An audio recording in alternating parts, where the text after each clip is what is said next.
कभी अत्याहिदम अंग्रेज को तबाह किया और एक से एक बढ़कर गहरी अजदहा।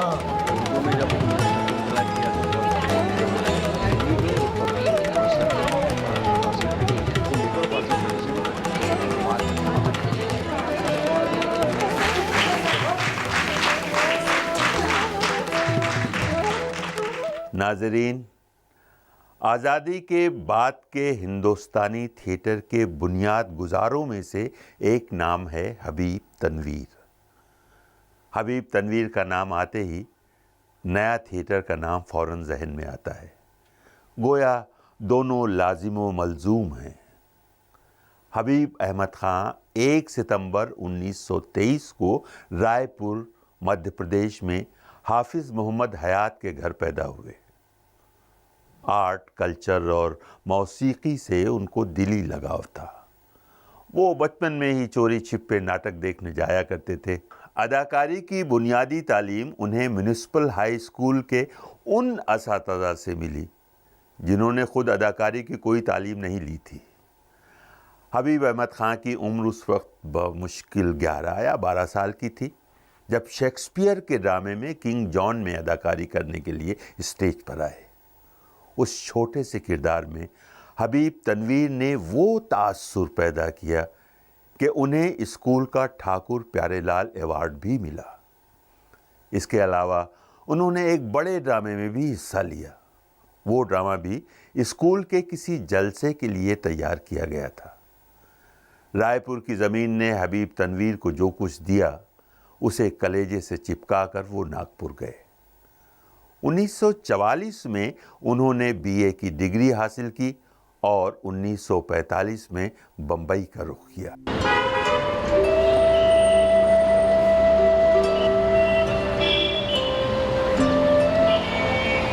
बम्बई में उन दिनों इप्टा की सरगर्मियां जोर पकड़ने लगी थी।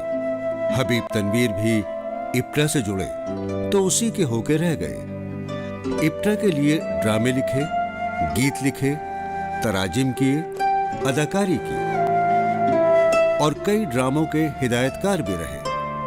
अगर यूं कहा जाए कि ड्रामे और थिएटर से उनकी दिलचस्पी को इप्टा से जिला और तहरीक मिली तो गलत ना होगा। इप्टा के लिए ही हबीब तनवीर ने अपना पहला ड्रामा शांति दूत कामगार सन 1948 में लिखा।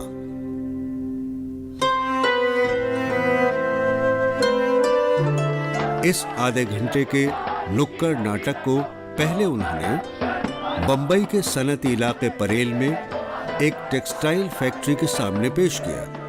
पहले बॉम्बे में थे, बॉम्बे में भी शो करते थे, यहाँ नाटक करते थे। उसके बाद यहाँ इप्टा के साथ थे उस वक्त।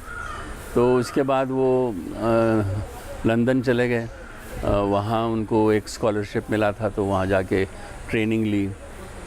उसके बाद वापस आए। जब वापस आए तो 58 में तो हिंदुस्तानी थिएटर में वापस आए उस वक्त। और वो उन लोगों ने 1 साल काम किया। उसके बाद उसको छोड़ के फिर उन्होंने खुद एक नया थिएटर करके एक संस्था उन्होंने खोला जहाँ ट्राइबल्स को उन्होंने बहुत इस्तेमाल किया, ट्राइबल एक्टर्स को, छत्तीसगढ़ से जो है। उन्होंने कृष्णचंद्र का ड्रामा मेरा गांव और झाड़ू सन 1949 में तैयार करके पेश किया। इसके अलावा उन्होंने अपना दूसरा ड्रामा प्रेमचंद की कहानी शतरंज के खिलाड़ी को ड्रामे की शक्ल में अपनी हिदायत में पेश किया।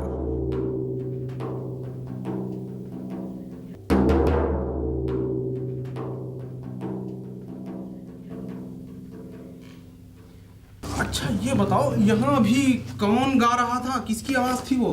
बंदा दरगाह जर्रा नवाज। बस मस्जिदों में भी लोग गाया करते हैं। कहाँ से आए हो तुम? फैजाबाद का रहने वाला हूँ। मुद्दत से रुदौली रह रहा था। यहाँ क्या कर रहे? तो रुदौली में ही क्या करता, बस अब यहाँ आ गया हूँ, यहीं पड़ा रहता हूँ। केस कदर खतरनाक वीराना है, एक से एक बढ़कर गहरी अजदहा जानवर यहाँ पाया जाता है। लखनऊ में क्या करते हो? कुछ नहीं करता। सैयद अमीर अली शाह की दरगाह है, उन्हीं की निगहदाश्त करता था। कौन सैयद अमीर अली? सैयद अमीर अली शहीद? जी हाँ हुजूर। सैयद अमीर अली मुजाहिद? जी हाँ हुजूर, जिन्होंने फैजाबाद में जहाज शुरू किया। मस्जिद बाबरी मुनहदम हो जाने के बाद उन्हीं की दरगाह का मुजाविर हूँ वल्लाह। मनो खाक फेफड़े में उतार दी। बता बख्शो हुजूर। मिर्जा बिसात बिछाते हैं, चले बिठाइए। कैसा जमाना आ गया है, आज खानाए खुदा पर हमला होता है और कल तक हमारी हुकूमत की सबके दिनों पे धाक थी। बिल्कुल मियां,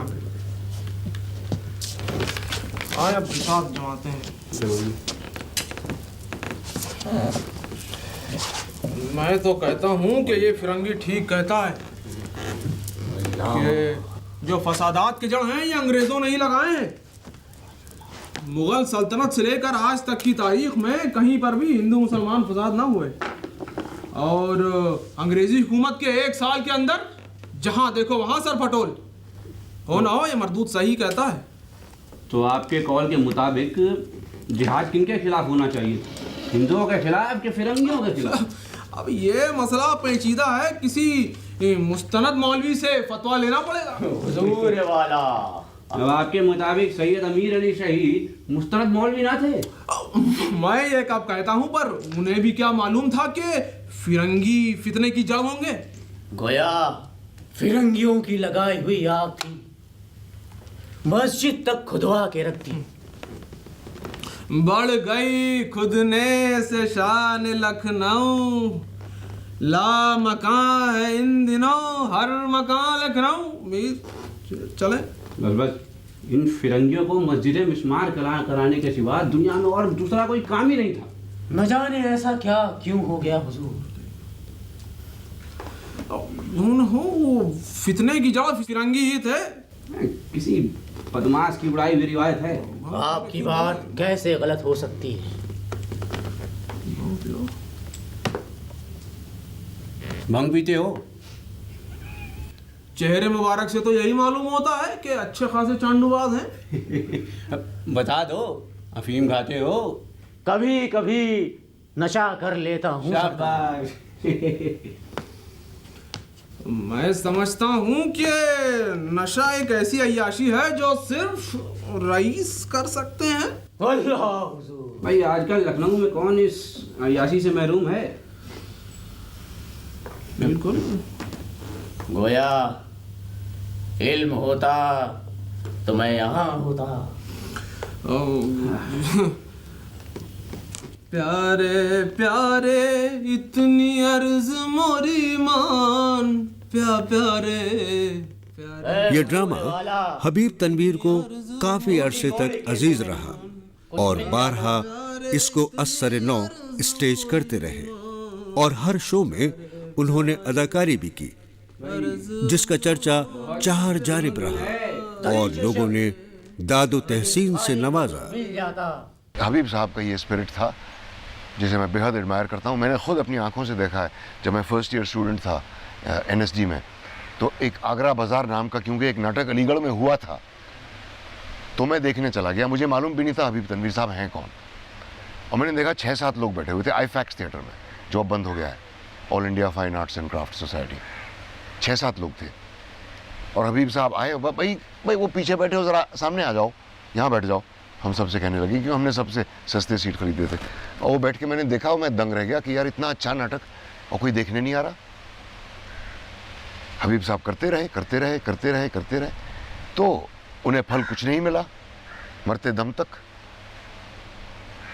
वो जहाँ भी हैं वो देख रहे होंगे, उन्हें फल मिलेगा 100 साल के बाद।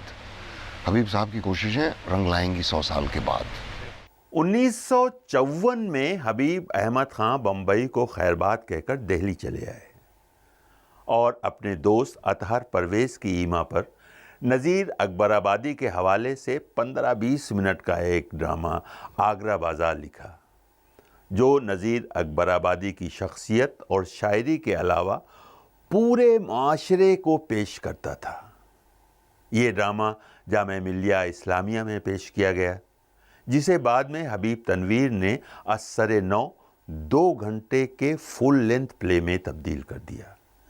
यही वो ज़माना है जब हबीब तनवीर ने बेगम कुद्सिया ज़ैदी की गुजारिश पर हिंदुस्तानी थिएटर में शमूलियत अख्तियार की और उसके लिए मुसलसल कामयाब ड्रामों की हिदायत की। 1954 में हबीब तनवीर ने थिएटर की आला तालीम के इरादे से लंदन का सफ़र किया और लंदन के royal academy of dramatic arts में दाखिला लिया। उन्हें ब्रिटिश काउंसिल ने स्कॉलरशिप दी। आप रॉयल एकेडमी की तालीम को अधूरी छोड़कर यूरोप की सैर पर निकल पड़े। ठहर ठहर कर भांत भांत के नाटक देखे, नई नई तकनीकें देखीं और समझी। इसके अलावा हबीब तनवीर ने इंग्लैंड के दूसरे इदारों मसलन द ब्रिटिश ड्रामा लीग और ब्रिटिश एडविक में भी तरबियत हासिल की और अपने साथ नए नए तजुर्बात लेकर 1958 में दिल्ली लौट आए। हबीब तनवीर ने आगरा बाजार में न सिर्फ ड्रामे में तजुर्बा किया बल्कि इसको पेश भी नए ढंग से किया, जो रिवायती अंदाज से बिल्कुल मुख्तलिफ था। थिएटर के नुक्ता नज़र से ये ड्रामा निहायत कामयाब ड्रामा है। इसी पर तो कहा है हजरत नजीर ने, दिल सा दुरे यतीम बिका कौड़ियों के मोल, दिल सा दुरे यतीम बिका कौड़ियों के मोल, क्या कीजिए खैर ये भी खरीदार के नसीब। चलो कुछ अपनी आवाज से सुनाओ। आप फरमाइए, क्या सुनाओ? हम वही नज़म सुनाओ, तैराकी वाली आवाज क्या? मिसाल के तौर पर उनका जो मार्कतुल आरा काम है वो है आगरा बाज़ार। आगरा बाज़ार जो है वो नज़ीर अकबराबादी की कहानी है। नज़ीर अकबराबादी कई सौ साल पहले कब आए कब गए किसी को याद नहीं, लेकिन ये कि वो हिंदुस्तान का पहला अवामी शायर था और उसके ऊपर उन्होंने जिस तरीके से लिखा है कि उसमें नज़ीर पूरे प्ले में जो तकरीबन 3 घंटे का है वो स्टेज के ऊपर नहीं आते हैं, लेकिन उनकी नज़में और उनकी बातें जो हैं वो दोहरा के वो पूरा एक मंजरनामा न सिर्फ ये कि तैयार करते हैं बल्कि पूरी शख्सियत जो है आपके सामने ला के खड़ा कर देते हैं। तो ये भी एक तरीक़े का फोक थिएटर ही है। उसमें उन्होंने गाने को इस्तेमाल किया, उसमें उन्होंने जो दूसरी जो ज़रूरत की चीज़ें थीं उनसे उन्होंने अपने आप को अलहदा करने की कोशिश की। मिसाल के तौर पर हबीब साहब का कहना ये था कि कोई ज़रूरी नहीं है कि पर्दा होना चाहिए, कोई ज़रूरी नहीं है कि बहुत अच्छी लाइटें होनी चाहिए, कोई ज़रूरी नहीं है कि एक स्टेज होना चाहिए, एक्टर होने चाहिए, नाटक होना चाहिए और बस इस और देखने वाली ऑडियंस होनी चाहिए। नज़ीर के दौर का इफलास, बेरोजगारी, जिंदगी से फरार और नज़ीर की आवाम में गैर मामूली मकबूलियत को बड़ी कामयाबी से पेश किया गया। हबीब तनवीर में ड्रामे और स्टेज की गैर मामूली सलाहियतें हैं।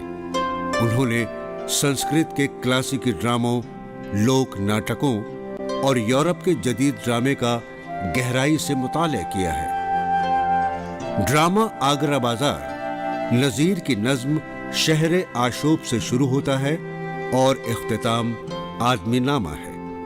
इस ड्रामे में नज़ीर की तकरीबन 23 नज़्मों के बंद शामिल हैं।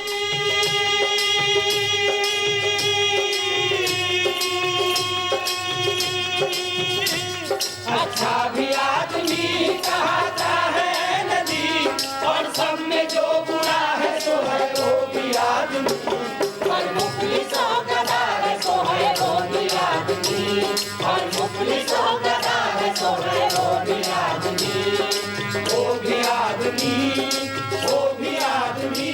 हबीब साहब के करियर में आगरा बाज़ार पहला ऐसा ड्रामा था जो संगे मील माना जाता है। उसके बाद और ड्रामे आए, फिर दूसरा संगे मील वो चरणदास चोर को मानते थे सन 75 में। सन 73 में गांव का नाम ससुराल मोर नाव दामाद, वो एक संगे मील था दूसरा। तीसरा था चरणदास चोर, सन 75 में। उसके बाद फिर बहुत सारे ड्रामे हुए। तो आगरा बाज़ार पहला फुल फ्लेजेड ड्रामा था उर्दू में। और उर्दू में असल में एक सेंटेनरी हो रही थी नज़ीर अकबराबादी, जो शायर हैं आगरा के, उन पे वो 18वीं सदी के हैं। तो उन पे कुछ प्रोग्राम ये डॉक्टर जाकिर हुसैन थे मेरे ख्याल से तब सन 54 में। तो उन्होंने कहा कि हबीब साहब आप नज़ीर पे कुछ करिए। तो फिर उन्होंने जाके दिल्ली के जितने वो जहाँ घोड़े के सैडल्स बनते हैं बैठने की, वो उनके पास गए हबीब साहब और उनसे एक एक कारीगर से वहाँ की दिल्ली की उर्दू सुनी। क्या क्या उसके सब हिस्सों के अलग अलग नाम हैं, अलग अलग ज़बान। तो दिल्ली की उर्दू ज़बान जो दिल्ली में बोली जाती थी, तो वो उर्दू ज़बान में उन्होंने लिखा। और एक इतनी बड़ी वॉल्यूम थी किताब की, उसको याददाश्त में रखा और जाके जो भी नोट उनको करना था वो नोट्स बनाए। उस नोट्स के बिना पे उन्होंने ड्रामा स्क्रिप्ट तैयार किया। ठीक वहीं आम आदमी से रूबरू होके ये किया। तो ये हिस्ट्री है आगरा बाज़ार की। 1958 में हबीब तनवीर ने दिल्ली लौटने के बाद हिंदुस्तानी थिएटर के लिए 1958 में ही मिट्टी की गाड़ी अपनी हिदायत में पेश किया। इस ड्रामे में पहली बार हबीब